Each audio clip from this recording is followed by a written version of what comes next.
आज हम पढ़ेंगे सीबीएसई बोर्ड स्पर्श काव्यखंड कबीर की साखी।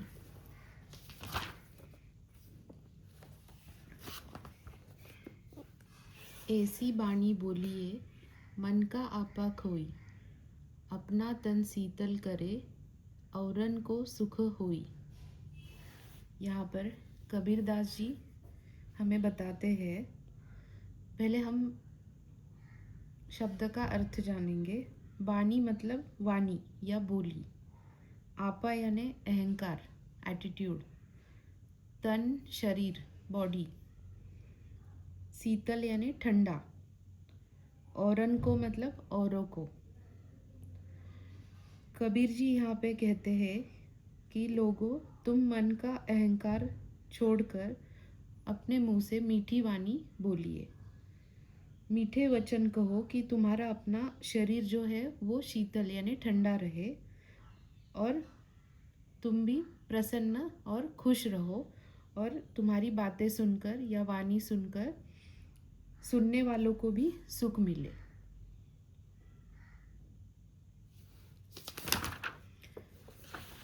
कस्तूरी कुंडली बसे मृग ढूंढे बन माही, ऐसे घटी घटी राम है दुनिया देखे नाही।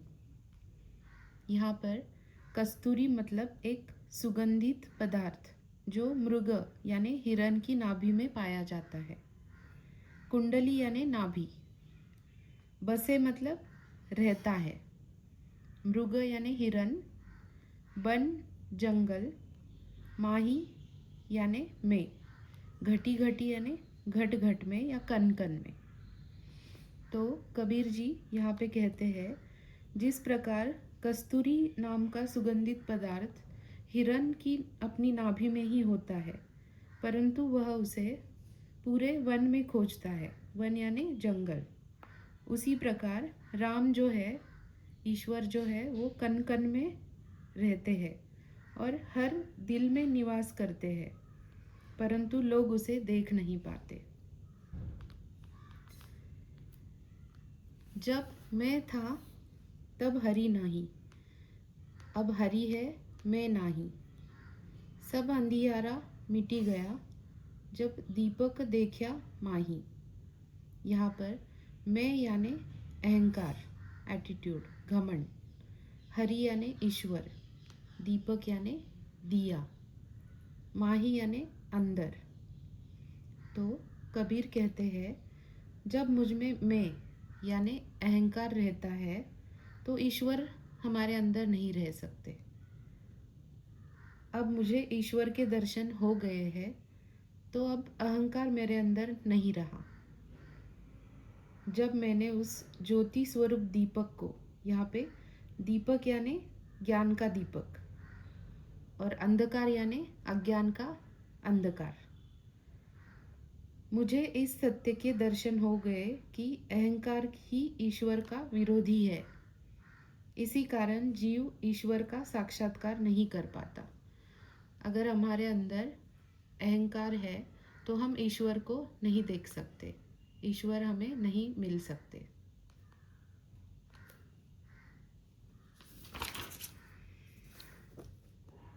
सुखिया सब संसार है, खाए अरु सोवे। दुखिया दास कबीर है, जागे अरु रोवे। सुखिया मतलब सुखी, खाए मतलब खाए खाना, अरु यानी और, दुखिया यानी दुखी, दास ईश्वर का भक्त। कबीर कहते हैं कि संसार के सब लोग खा रहे हैं, पी रहे हैं और मौज से सोए हुए हैं, वे सब इसी में सुखी है, परंतु मैं प्रभु का दास कबीर उस प्रभु के प्रति जाग गया हूँ। उसके वियोग में या उससे बिछड़ने के कारण मैं दिन रात रो रहा हूँ, इसलिए मैं बहुत दुखी हूँ।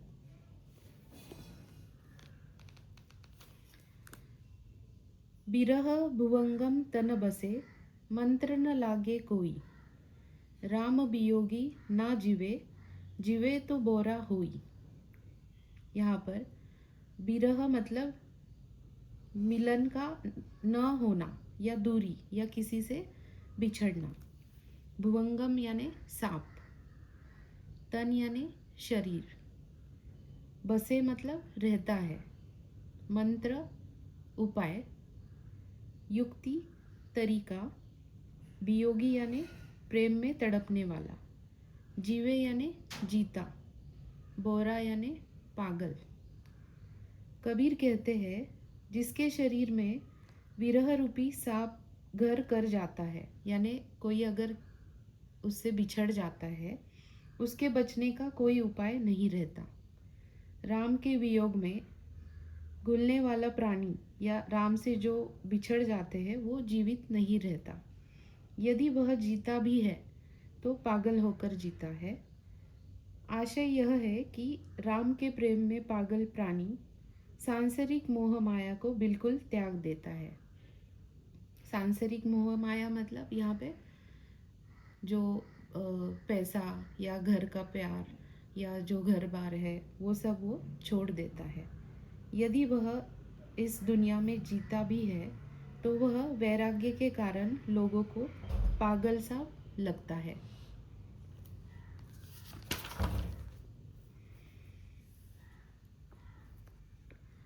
निंदक नेड़ा राखिए आंगनी कुटी बंधाई। बिन साबन पानी बिना निर्मल करे सुभाई। यहाँ पर निंदक यानी निंदा करने वाला, बुराई करने वाला। नेड़ा यानी पास। आंगनी यानी आंगन में। कुटी बंधाई कुटिया बनवाकर, झोपड़ी बनवाकर। बिन बिना। साबन साबुन। निर्मल पवित्र साफ। सुभाई यानी स्वभाव या चरित्र या मन। कबीर कहते हैं अपने निंदक को हमें अपने पास रखना चाहिए। हो सके तो उसे अपने घर के आंगन में एक झोपड़ी बनवा के भी रहने दे सकते हो। वह निंदक बिना साबुन और पानी के आपके स्वभाव को स्वच्छ बना देगा। आशय यह है कि निंदक की निंदा भरी बातें सुनकर हमें आत्म सुधार करने का मौका मिलता है। मतलब वह अगर हमारी बुराई करेगा तो हमें हमारी कमियां पता चलेगी और हम उन कमियों को सुधारने की कोशिश करेंगे। पोथी पढ़ी पढ़ी जग मुआ पंडित भया न कोई। एकई अशीर पीव का पढ़े सुपंडित होई। पोथी यानी धार्मिक पुस्तक या धार्मिक ग्रंथ जो रहते हैं। जग यानी दुनिया, संसार के लोग। मुआ मतलब मर गया। पंडित यानी ज्ञानी। भया मतलब हुआ, होना। एकई मतलब एक ही। अशीर अक्षर। पीयू प्रियतम या ईश्वर। सु मतलब वह। तो कबीर कहते हैं यह संसार पोथी पढ़ पढ़कर या धार्मिक ग्रंथ या बड़ी बड़ी जो किताबें हैं वह पढ़ पढ़कर थक गया, परंतु कोई भी ज्ञानी न बन सका। परंतु जो मनुष्य एक प्रियतम अर्थात यहाँ पर प्रियतम यानी ईश्वर, तो ईश्वर का एक अक्षर भी पढ़ लेता है तो वह सच्चा ज्ञानी हो जाता है। हम घर जाल्या अपना लिया मुराड़ा हाथी। अब घर जाल्यो तास का जे चले हमारे साथी। हम मतलब मैंने। जाल्या जलाया। मुराड़ा जलती हुई लकड़ी। जलाओ जलाऊं। तास का मतलब उसका। जे मतलब जो। कबीर कहते हैं मैंने विरह और भक्ति से जलती हुई मशाल हाथ में लेकर अपने घर को जला लिया।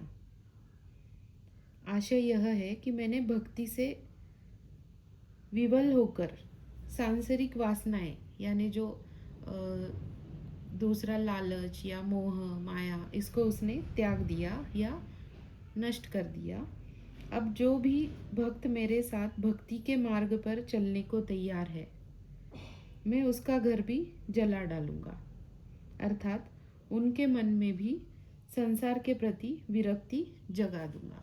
यानी मोह माया जो है वह त्यागने के लिए उन्हें भी कहूँगा, उन्हें ज्ञान के मार्ग पर मैं लेकर जाऊंगा। मुझे आशा है आपको कबीर की साखी समझ में आई होगी। धन्यवाद।